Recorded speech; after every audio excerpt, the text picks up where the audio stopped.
Welcome back everyone to Formula 1 2020 and to your practice report here in Bahrain for the 2020 Bahrain Grand Prix. As always, and if you are new, just a quick recap on what we'll be doing in today's video. First up, we're going to take a look at all the times from FP1 and FP2 this morning and this afternoon. Take a little look at what's been going on in the session, who's looking quick, who's maybe struggling heading into qualifying and the Grand Prix. Then we'll take a quick look at your predictions for this weekend, and then I'll leave you ready for qualifying and ready for the race on Sunday. So, as always, if you are new, feel free to subscribe. I hope you enjoy, but we'll start off with our times from FP1, and for the first time since the Hungarian Grand Prix all the way back at the start of the season, Lewis Hamilton topped FP1, a 129.033, almost half a second in front of teammate Valtteri Bottas, with Sergio Perez rounding out the top three. A quick note on the FP1 times, just before we jump through all of the times and all the different individuals. Formula 1 did not release the tyres for FP1 for whatever reason. We've got them for FP2, the session which really matters when we're talking about practice. We usually get more qualifying runs, more race runs in practice 2. Practice 1 is more of an opportunity for drivers to get out onto the track, to try and learn it if they've not raced here before. It just so happens that all of these boys and girls have raced here before, but it's just an opportunity just to get back into the swing of things. So it doesn't matter too much, but I just wanted to throw that out there. All of the tyres says the medium, but actually there was no data from F1 given out. Outside the top three then, it's Carlos Sainz for McLaren in P4, with Pierre Gasly, race winner this season, in P5. The two Red Bulls, Verstappen and Albon, 6th and 7th.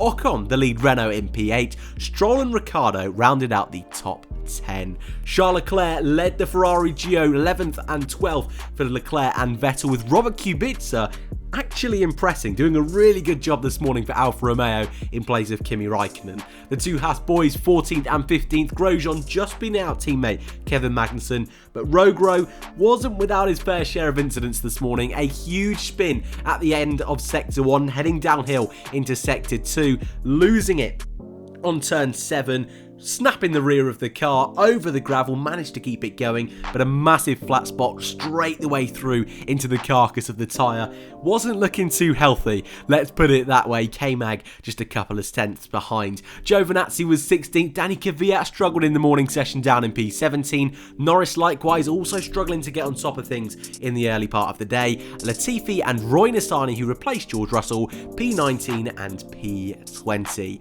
Right then, heading over to practice 2, the session, like I said earlier, which really matters. It's the one where us fans can kind of get a better idea of how the grid and how the running order is shaping up for this weekend.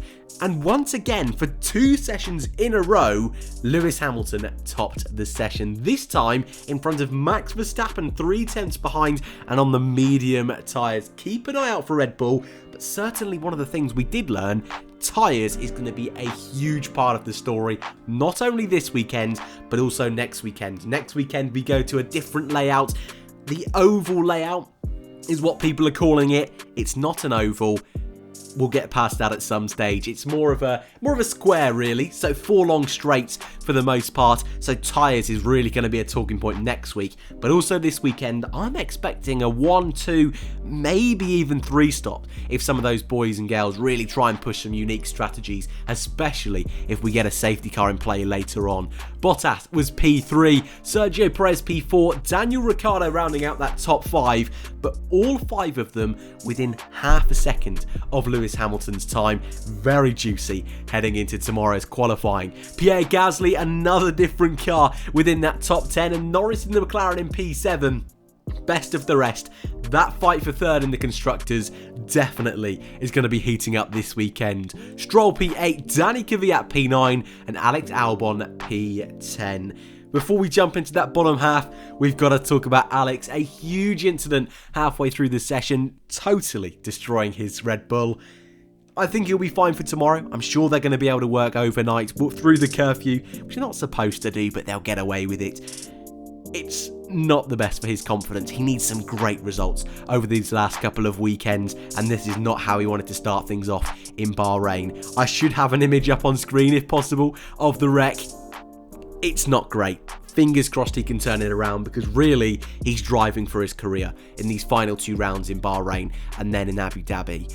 Of course, the incident did bring out a red flag, but actually it wasn't the only red flag we saw in today's session. For 2 weekends in a row, a doggo decided to invade the circuits. Not something you often see in Formula 1, but hey, red flag halfway through. But certainly Albon was the big talking point of the day. He seems to be okay, but again, it's all going to be about confidence and how that affects him for the rest of the weekend. Ocon was P11, struggled compared to his teammate in the afternoon session, but a lot of these guys running was hampered by that red flag. So don't take this as always practice, never take it as fact. It's always a little bit jumbled up the order, and definitely those 2 red flags played into some of these guys not being quite where they should be on paper. Vettel was P12, Carlos Sainz split the 2 Ferraris. Of course, Sainz will move and replace Vettel for next season. Leclerc 14th, Giovinazzi P15, a solid session from Antonio. K-Mag was the lead Haas in P16, Raikkonen returning to the car this afternoon P17, Latifi head of Grosjean, George Russell P20. Lots to get through today. The session, of course, with those 2 red flags was extra long, but I think this is the running order. Of course, every weekend, and I say every weekend, I think we've done it for about 4 weekends now in 2020, I try and predict the running order, looking at those times from FP2. I'm more focusing on the race here than qualifying, and they might differ slightly, especially with my 4th place pick. But as always, in 2020, I think Mercedes will be the team to beat. No award for guessing that. Red Bull P2, again, it's pretty straightforward, but that fight for best of the rest is the one where, if you want to make some money, this is where you gamble on. And I think, especially looking at Sergio Perez, Checo is looking in the form of his life at the moment. P3. I think that Racing Point car is. Gasly looked really strong this afternoon, and Danny Kvyat both getting into the top 10, so I put them in P4. Renault P5, I think Ricciardo could be higher, but Ocon seems to be a little bit off the pace. Likewise with McLaren, Norris seems a little bit in front of Sainz. He was last year, of course, comfortably in front of Sainz and made that incredible move around the outside of Pierre Gasly in the Red Bull. So I think Norris can have a good run this weekend. Ferrari seemed to be the outlier. I don't think they're inherently bad this weekend, it just seems that their overall pace and performance seems to be behind those other cars in that fight for best of the rest, and also seems to be behind AlphaTauri as things stand at the moment. Alfa Romeo, I think like they have been for quite some time now, are in front of Haas, in front of Williams, and then it's a complete toss-up. Haas, in terms of where they finished both sessions, looks quite good. But I think once George Russell, he's had a little bit of time this afternoon, didn't get any running this morning. Likewise with Kimi Raikkonen, I think now they've got up to speed. I think they're certainly going to be ahead of the Haas boys. But again, it's going to be a mix between Haas and Williams.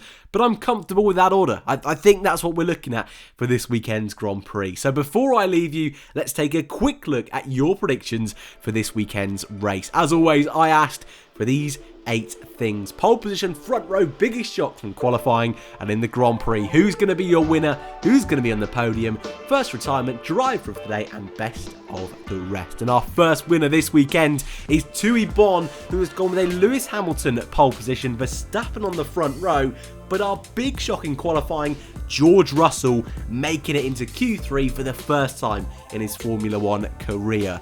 Come Sunday though, it's going to be Valtteri Bottas claiming victory with Verstappen P2, Charles Leclerc P3. A lot of your predictions really expecting Leclerc to have a great drive this weekend.